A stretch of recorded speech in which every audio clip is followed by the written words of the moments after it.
تو روزہ ڈھال ہے اور جہنم سے آزادی کا ایک اہم ذریعہ ہے۔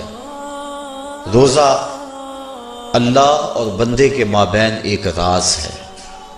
روزہ نور ہے، ضیاء اور روشنی ہے، اور آقا کریم صلی اللہ علیہ وآلہ وسلم نے روزے کی فضیلت بیان کرتے ہوئے ارشاد فرمایا کہ ہر شے کی کوئی زکوٰۃ ہوتی ہے، انسان کے جسم کی زکوٰۃ روزہ ہے۔ اگر روزہ رکھے گا تو جسم زکوٰۃ ادا کرے گا، جس طرح زکوٰۃ سے مال پاک ہوتا ہے، روزے سے جسم پاک ہو جاتا ہے۔ اور روزہ ویسے بھی انسان کے لیے شفا کا پیام ہے۔ فرمایا کہ سحری کھایا کرو، چونکہ سحری کے کھانے کے اندر بھی اللہ نے برکت رکھی ہے۔ تو یہ ماہ صیام اپنے دامن میں برکتیں لے کر، رحمتیں لے کر نازل ہوتا ہے۔ اس کا پہلا حصہ رحمت، درمیانی حصہ مغفرت، اور آخری حصہ جہنم سے آزادی کا مژدہ جاں فضا ہے۔ حدیث میں آتا ہے کہ اللہ نے میری امت کو رمضان المبارک کے روزے کے حوالے سے 5 چیزیں ایسی عطا کی ہیں جو اس سے قبل کسی امت کو نصیب نہیں ہوئی۔ ایک تو یہ کہ رمضان المبارک کے اندر روزہ رکھنے والے کے معدے سے جو بو نکلتی ہے، اللہ کو وہ مشک سے زیادہ محبوب ہے۔ دوسری بات کہ جب ماہ صیام آتا ہے تو شیاطین کو جکڑ دیا جاتا ہے۔ تیسری بات کہ روزے دار جب تک روزے میں رہتا ہے، فرشتے اس کے لیے مغفرت کی دعائیں کرتے رہتے ہیں۔ اور چوتھی بات، جب ماہ صیام کی آخری رات آتی ہے تو اس کے سارے گناہوں کو بخش دیا جاتا ہے اور اس کو جہنم سے آزادی کا پروانہ مل جاتا ہے۔ بلکہ ایک صحابی نے حضور سے عرض کی کہ آقا کریم، جو یہ جہنم سے آزادی کا پروانہ مومن کو ملتا ہے تو کیا یہ لیلۃ القدر کی رات ہے؟ تو آقا کریم نے فرمایا نہیں، جب مزدور اپنی مزدوری مکمل کرتا ہے، جب اس کی دہاڑی پوری ہو جاتی ہے تو پھر اس کو اس کا مالک کچھ دیتا ہے، تو یہ جو اس کو بخشش اور مغفرت کا مژدہ جاں فضا دیا جاتا ہے، یہ اس کی مزدوری ہے۔ اور فرمایا کہ جو لیلۃ القدر کی برکتیں اس کو حاصل ہوتی ہیں، یہ اس کے علاوہ ہیں۔ اور یہ اللہ تعالیٰ جل شانہ نے خاص کرم نوازی فرمائی بندہ مومن پر کہ اس کو یہ بابرکت رات عطا فرمائی۔ اور 5ویں فضیلت جو اس کو دی گئی روزہ دار کو، اور حضور سے قبل جو امتوں میں لوگ روزے رکھتے تھے، یہ فضیلتیں ان کو نہیں عطا کی گئی۔ جنت کو پورا ماہ مومن کے لیے آراستہ و پیراستہ کیا جاتا ہے۔ حضرت ابو ہریرہ رضی اللہ تعالی عنہ سے ایک روایت مروی ہے جس کو امام بخاری اور امام مسلم نے روایت کیا کہ آقا کریم علیہ السلام نے ارشاد فرمایا، قال اللہ عز وجل، اللہ جل شانہ ارشاد فرماتا ہے، کل عمل ابن آدم لہو، ابن آدم کا ہر عمل اسی کے لیے ہے، الا الصوم فإنہ لی، ہاں مگر روزہ ہے جو وہ میرے لیے رکھتا ہے، وأنا أجزی بہ، اور اس کی جزا میں اسے دوں گا، والصیام جنۃ، اور صیام روزہ ڈھال ہے، فإذا کان یوم صوم احدکم فلا یرفث ولا یصخب، فَإِن صَابَّهُ أَحَدٌ أَوْ قَاتَلَهُ فَلْيَقُلْ إِنِّي صَائِمٌ وَالَّذِي نَفْسُ مُحَمَّدٍ بِيَدِهِ لَخُلُوفُ فَمِ الصَّائِمِ أَطْيَبُ عِندَ اللَّهِ مِن رِّيحِ الْمِسْكِ لِلصَّائِمِ فَرْحَتَانِ يَفْرَحُهُمَا إِذَا أَفْطَرَ فَرِحَ بِفِطْرِهِ وَإِذَا لَقِيَ رَبَّهُ فَرِحَ بِصَوْمِهِ۔ تو فرمایا کہ جب کوئی شخص روزہ رکھتا ہے تو اس کا یہ عمل اللہ کے لیے ہے اور اللہ تعالیٰ اس کی جزا دے گا۔ روزہ ڈھال ہے، جب کوئی شخص روزہ رکھے تو وہ اس کے اندر کوئی اللہ کی نافرمانی نہ کرے، یہاں تک کہ اگر اس کو کوئی شخص گالی بھی دے تو وہ یہ کہے کہ میرا روزہ ہے، میں صائم ہوں، میں نے روزہ رکھا ہوا ہے، یہ کہہ کہ لڑنے والے کو، الجھنے والے کو ٹال دے۔ حضور نے ارشاد فرمایا مجھے قسم ہے اس رب کی جس کے قبضے میں محمد کی جان ہے کہ روزہ دار کے معدے سے جو بو نکلتی ہے اللہ کو وہ مسک یعنی کستوری کی خوشبو سے زیادہ محبوب ہے۔ اور روزہ دار کے لیے دو خوشیاں ہیں، ایک خوشی اس کو اس وقت ملتی ہے جب وہ روزہ افطار کرتا ہے، اور دوسری خوشی اس کو اس وقت ملتی ہے جب اس روزے کے صلے میں اسے اپنے رب کا دیدار نصیب ہوگا۔ یہ بات ذہن میں رکھیں کہ اس دنیا پر سب سے بڑی دولت جو حضرت انسان کو دی گئی ہے وہ دولت ایمان ہے، اور قیامت کے دن سب سے بڑی دولت جو اہل ایمان کو دی جائے گی وہ اللہ تعالیٰ کا دیدار ہوگا۔ جنت کے حور و قصور، جنت کے محلات، جنت کی عالی نصب نعمتیں، دنیا کی کوئی دولت اور دنیا کی کوئی نعمت جنت کی کسی نعمت کا مقابلہ نہیں کر سکتی، لیکن جنت والے جنت میں جا کر جس نعمت کو سب سے بڑا سمجھیں گے، اور وہ ہوگی بھی حقیقت میں سب سے بڑی نعمت، ایسی نعمت کہ اس نعمت کے ملنے پہ باقی ساری نعمتوں کو بھول جائیں گے، وہ یہ ہے کہ رب اپنے رخ کرم سے پردہ ہٹا دے گا اور ان کو اپنا دیدار عطا فرما دے گا۔ تو یہ سب سے بڑی دولت جو مومن کو آخرت میں نصیب ہوگی یہ روزے کے صلے میں نصیب ہوگی، یہ روزے کا وہ ثمر ہے، یہ روزے کا وہ پھل ہے جو اللہ اہل ایمان کو قیامت کے دن عطا فرمائے گا۔ آنے والا موسم ماہ سیام رمضان المبارک یہ ہماری زندگی کے اندر یہ نور داخل کرتا ہے کہ میرا اللہ دیکھ رہا ہے۔ کڑکتی دھوپ، برستی گرمی، زباں کانٹا، ہونٹ خشک، گلا خشک، دروازہ مکفل، ٹھنڈا پانی دستیاب، لیکن ایک گھونٹ بھی حلق سے نیچے نہیں اتارتے کہ میرا اللہ دیکھ رہا ہے۔ وضو کرتے بھی احتیاط کرتے ہیں کہ میرا اللہ مجھے دیکھ رہا ہے۔ کرتے ہیں کہ نہیں کرتے؟ یہ نور ملتا ہے کہ نہیں ملتا؟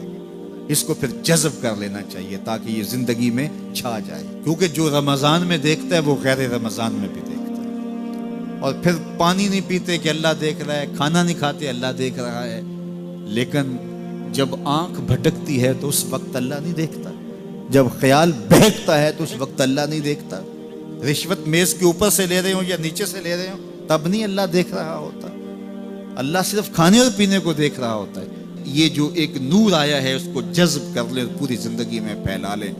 تو اسی لیے رمضان تقوی بانٹتا ہے، روزہ تقوی بانٹتا ہے، زندگی میں نور اور روشنیاں بھر دیتا ہے۔ اقبال نے کہا تھا حب دولت تلف می سازت زکات، زکات حب دولت کو زائل کرتی ہے، جب اللہ کی راہ میں لٹاؤ گے تو اس سے کم بھی نہیں ہوگا۔ میرے حضور نے 3 چیزیں قسم کر کے کہی، حضرت ابو کبشہ الانماری رضی اللہ تعالیٰ عنہ سے مروی ہے۔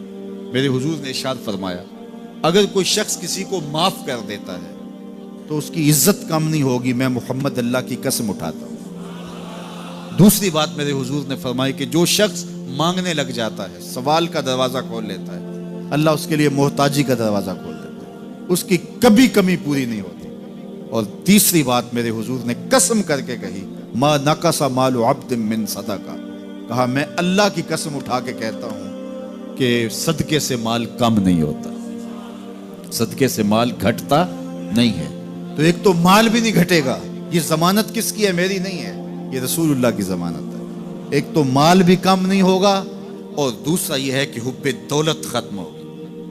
حب دولت تلف می سازت زکات، یہ ماہ سیام آ رہا ہے تو زکات سے حب دولت کو کم کیجئے، بلکہ صدقات دیجئے، نفلی صدقات کیجئے، غرباء کی مدد کیجئے، مساکین کی مدد کیجئے، اپنے غریب محتاج رشتہ داروں پہ غور کیجئے، ان کی مدد کیجئے، اپنی ہمسائیگی میں دیکھیے، پردے سے مدد کیجئے، ان کی عزت نفس بھی مجروح نہ ہو۔ یہ جو نمائش لگا کے 10 اخباروں میں چھپوا کے لوگوں کی مدد کرتے ہیں، اس سے گریز کیجئے۔ کبھی سوچیں کہ اگر آج کسی کی بیٹی لائن میں کھڑی ہے تو کل اگر یہ مرحلہ میری بیٹی کے لیے آ جائے تو پھر میرا مزاج کیا ہوگا؟ تو عزت نفس کا خیال رکھیے، لوگوں کی غربت کا تماشا نہ اڑائیے، اور لوگوں کی جو ہے وہ محتاجی کو اپنی تسکین کا ذریعہ نہ بنائیے۔ یہ تو اللہ نے تمہیں دیا اور انہیں نہیں دیا، اور وہ آزمائش کی گھڑی میں کھڑے ہیں، تم ان کے ساتھ کھڑے ہو جاؤ۔ تو لوگوں کی مدد کیجئے، دکھیوں کے کام آئیے، مساجد کی جو ہے وہ تعمیر کیجئے، مدارس دینیا کے ساتھ وابستہ رہیے اور لوگوں کی فلاح کے لیے، بہتری کے لیے کام کیجئے۔ اللہ نے آپ کو دیا ہے، یہ مال یہاں رہ جانا ہے۔ میرے حضور نے فرمایا، ابن آدم کہتا ہے میرا مال میرا مال، اس کا مال وہ ہے جو اس نے کھایا یا پہنا اور پرانا کر دیا یا آگے بھیج دیا، باقی اس کا نہیں ہے، وہ وارثوں کا ہے۔ مرتے ہی ورثہ بن جائے گا، مرتے ہی ترکہ بن جائے گا۔ کفن بھی میلا نہیں ہونے دیں گے کہ بعض اولادیں تو بانٹ لیتی۔ اللہ اکبر، وہ گھر جو ان کے لیے بنایا تھا، ایک رات بھی تجھے اس گھر میں رکھنے کے لیے تیار نہیں ہوں گے۔ آج تیرا نام چھن گیا، آج کوئی یہ نہیں کہتا کہ پیچھے اس امام کے اور حاضر اس چودھری صاحب کے، حاضر اس میت کے۔ آج تو ڈیڈ باڈی بن گیا، آج تو میت بن گیا۔ آج خان صاحب، ملک صاحب، چودھری صاحب، پیر صاحب، مفتی صاحب، تیرے سارے ٹائٹل چھین لیے گئے۔ آج پیچھے اس امام کے اور دعا واسطے حاضر اس میت کے، آج تو میت بن گیا۔ آج تیرا لباس بھی پھاڑ کے اتارا ہے، آج تیرے انگوٹھے باندھ دیے گئے ہیں، ناک میں روئی ٹھونس دی گئی ہے۔ آج تو غسال کے رحم و کرم پہ ہیں، وہ تجھے ادھر الٹ دے یا ادھر پلٹ دے۔ اب تیرے پاس کوئی اختیار ہی باقی نہیں رہا۔ میاں صاحب بولے، جاندی واری ڈرونا بنے ہو تے ہاتھ نہ لاندے ڈرتے۔ آج اولاد بھی دور ہے، پوتے اور پوتیاں بھی ڈرتی ہیں۔ جاندی واری ڈرونا بنے ہو تے ہاتھ نہ لاندے ڈر دے، جنہ لئی تو پاپ کمائے اج کتھے نہیں تیرے کر دے۔ آج سارے چلے گئے، تو آج اپنے ہاتھ سے اپنی زندگی کو سنوارنے کے عمل کی طرف بڑھیں اور راہ خدا میں خرچ کریں، دکھیوں، مجبوروں اور لاچاروں کے کام آئیں۔ اللہ آپ کی مدد کرے گا اور حب دنیا کم ہوگی۔ اللہ تعالیٰ جل شانہ نے سورہ عادیات میں پہلی 5 آیات میں قسمیں کی، پھر 3 آیات میں جو ہے وہ حضرت انسان کی وہ کمیاں، کوتاہیاں، جن کی بنیاد پر باقی گناہ سرزد ہوتے ہیں، ان کو بیان کیا، اور اس کے بعد پھر علاج بھی قرآن نے بتایا، اور کس قدر اس کو چوٹ لگائی۔ افلا یعلم اذا بعثر ما فی القبور وحصل ما فی الصدور ان ربهم بهم یومئذ لخبیر۔ افلا یعلم اذا بعثر ما فی القبور۔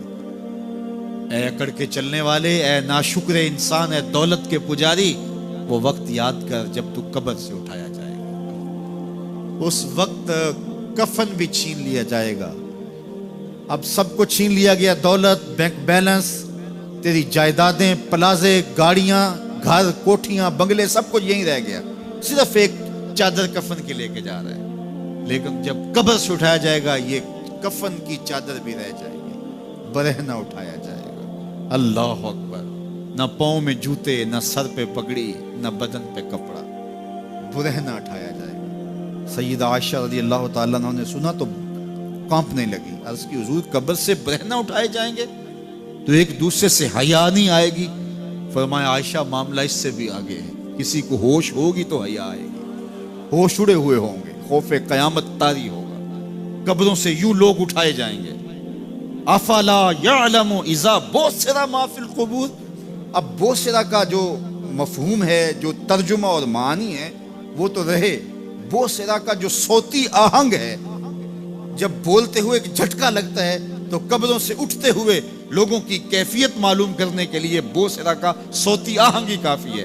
افلا یعلم اذا بعثر ما فی القبور وحصل ما فی الصدور۔ حصل کے اوپر جو تشدید ہے، یہ معنی کو کتنی خوبصورتی کے ساتھ ایک مجسم پیکر میں سامنے لا رہی ہے۔ اللہ فرماتا پھر وہ وقت آئے گا جو سینے میں ہوگا وہ تشت ازبام ہو جائے گا۔ آج آپ مجھے نیک سمجھتے ہیں، میں آپ کو اچھا سمجھتا ہوں، لیکن میرے سینے کے اندر کیا چل رہا ہے یہ آپ کو نہیں پتا۔ یہ میں تقریر چہک چہک کے کر رہا ہوں، اس کے پیچھے کیا ہے؟ میں آپ کے دل اپنی جانب موڑنا چاہتا ہوں، آپ کی جیبیں خالی کرنا چاہتا ہوں، یا میں آپ کے سامنے پاک اور ستھرا اور بڑا جو ہے وہ نیکوکار بننا چاہتا ہوں، یا میرا مقصد رضائے الہی ہے؟ یہ مجھے پتہ ہے، آپ کو نہیں پتہ۔ آپ کہاں ہیں، کہاں کھڑے ہیں، میں آپ کو اچھا سمجھتا ہوں، لیکن آپ کو پتہ ہے کہ ہم کہاں کھڑے ہیں۔ لیکن قیامت کے دن یہ ساری چیزیں سامنے آ جائیں۔ وَحُصِّلَ مَا فِي الصُّدُورِ، اور سورہ الطارق میں فرمایا یوم تبل السرائر فما لہ من قوت ولا ناصر، اس دن سارے راز کھول دیے جائیں گے اور کوئی طاقت نہیں ہوگی جو ان رازوں کو کھلنے سے روک سکے گا۔ آج طاقتور کی بات نہیں کھلتی اور کمزور کی بات اچھال دی جاتی ہے، لیکن وہ وقت آنے والا ہے یوم تبل السرائر فما لہ من قوت ولا ناصر، نہ زور کے بل پہ، نہ زر کے بل پہ، نہ کسی اور بل پہ کسی کام کو روکا جا سکے گا، ہر شے تشت ازبام ہو جائے گی۔ وہ کتنا سخت دن ہوگا، اے داور حشر میرا نامہ اعمال نہ پوچھ، اس میں کئی پردہ نشینوں کے بھی نام آتے ہیں، تو وہ کتنا سخت دن ہوگا۔ وَحُصِّلَ مَا فِي الصُّدُورِ إِنَّ رَبَّهُمْ بِهِمْ يَوْمَئِذٍ لَخَبِيرٌ، بے شک ان کا رب اس دن ان سے خوب باخبر ہوگا۔ وہ آج بھی باخبر ہے، لیکن آج کئیوں کو یقین نہیں کہ وہ باخبر ہے، لیکن اس دن سب کو یقین ہو جائے گا کہ میرا رب اس سے باخبر ہے۔ جب پرانی تصویریں چلنا شروع ہو جائیں گی، جب ساری ویڈیو سامنے آ جائے گی، زندگی میں جو کیا، تنہائی میں، اعلانیہ، خفیہ، جہاں جہاں جو کیا، داد عیش تھی، سب کچھ تشت ازبام ہوگا، سب کچھ جو ہے وہ سکرین پہ چل رہا ہوگا، کوئی چیز بھی تشت ازبام ہونے سے نہیں رہ جائے گی۔ تو پھر بندہ کہے گا اوہو یہ تو سب میرے مالک کو پتا تھا، لوگوں کی نظروں سے چھپ سکا، رب کی نگاہوں سے تو نہیں چھپ سکا، اس کی نگاہوں سے کون چھپ سکتا ہے؟ یہ یقین آج اپنی روحوں میں اتار لو، اچھی طرح سے جذب کر لو۔ گناہوں سے بچنے کا اکثیر نسخہ ہے یہ یقین کہ میرا رب مجھے دیکھ رہا ہے۔ یہ یقین جب روح میں جم جائے، خیالوں میں اتر جائے، اعتقاد کا پختہ حصہ بن جائے، پھر بند کوٹھڑی میں بھی جرم نہیں ہو سکتا کہ میرا مالک تو مجھے دیکھ رہا ہے۔ آپ دیکھتے نہیں کہ جب ساتوں دروازے بند کر کے بت کے اوپر موٹا کپڑا ڈال کے زلیخا بولی ہے تلک یوسف اب تو آ جاؤ نا، اب تو کوئی نہیں دیکھ رہا، قال معاذ اللہ، تو جناب یوسف نے کہا میں اللہ کی پناہ میں آتا ہوں۔ اللہ اکبر، تو دروازے بند کر کے لوگوں کی نظروں سے چھپ گئی ہے، اور بے نور آنکھیں رکھنے والے اس پتھر کے بت سے بھی حیا کرتی ہے اور اس پہ بھی پردہ ڈال لیا ہے۔ جب تو اس جھوٹے خدا سے حیا کرتی ہے، میں سچے خدا سے حیا کیوں نہ کروں جو ساتویں کوٹھڑی میں بھی دیکھتا ہے۔